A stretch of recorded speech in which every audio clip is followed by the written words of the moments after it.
Victorious Day, Dawn Watchers!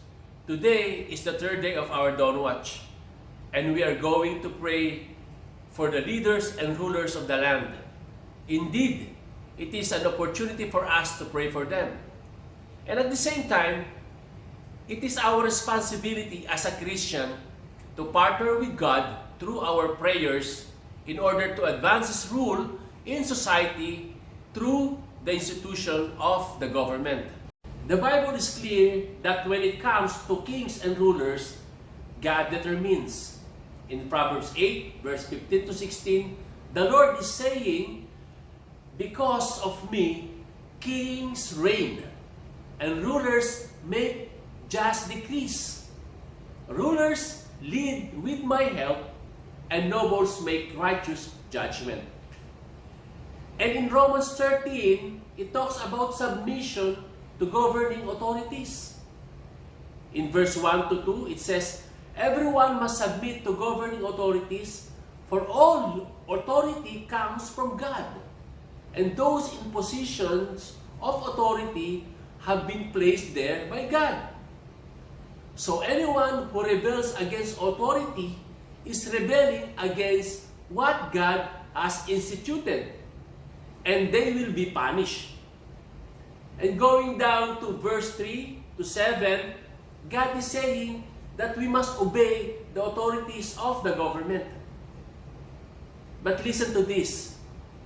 This chapter 13 of Romans, it talks about a Roman government, a secular society, not a Christian government.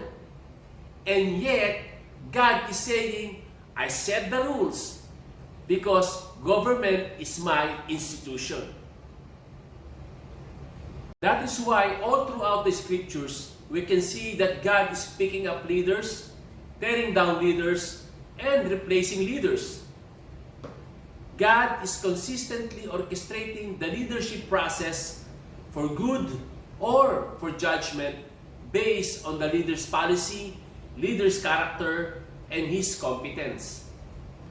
So, the closer the leaders are in their characters and competence to the governing guidelines of God, the more order the society will be. I will repeat. The closer the leaders are in their characters and competence in governing guidelines of God, the more orderly the society will be. And listen to this. The farther the leaders are in their character and competence with regards to biblical policies, the farther the nation will be from God. And that means the more confusion will take place. I will repeat, the more confusion will take place. That is why it is very important that we should pray for godly rulers, godly leaders, or godly presidents. Because the destination of a nation is tied to the leaders and rulers. Those who have been given a responsibility in the various levels of government to provide leadership. And leaders' policy and his character are very essential in God's governing guidelines. You cannot reject the leader and accept his policies. And at the same time, you cannot reject the policies and accept the leader. It packaged together. The right person with the right policies packaged together. And when the two become disconnected, it is because you have wrong policies or wrong leaders. Then you had set the nation up for conflict, for confusion, and for possible regression. Proverbs 29 verse 2 says, "When the righteous are in authority, the people rejoice. But when wicked man rules, the people groan." In other words, when the leader is evil, then the legislation will not achieve its biblical goal. So, we are to pursue a godly leader and their policies to achieve that goal. The goal of maintaining a safe, just, righteous, compassionately responsible environment for freedom to flourish. Now, to understand more of what is governing guidelines of God, we must understand the principle of covenant. That God operates His word covenantally. Could you say covenantally? A covenant is a legally binding relationship that has been established by God. I will repeat. A covenant is a legally binding relationship that has been established by God. Just like family. Family is a covenantal institution. The man has to represent the family. That is why Joshua said, "As for me and my family, we will serve the Lord." Just like the church. It is a covenantal institution. The pastors, ministers, and leaders has to represent the congregation. So the congregation is to obey its leaders. And in society, the leaders represent you. Oof. So, you don't want someone to represent you with a bad character, a corrupt person, do you?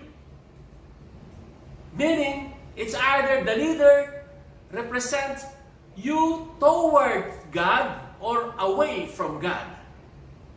And since the government is covenantal institution of God, the leader should be in alignment with God.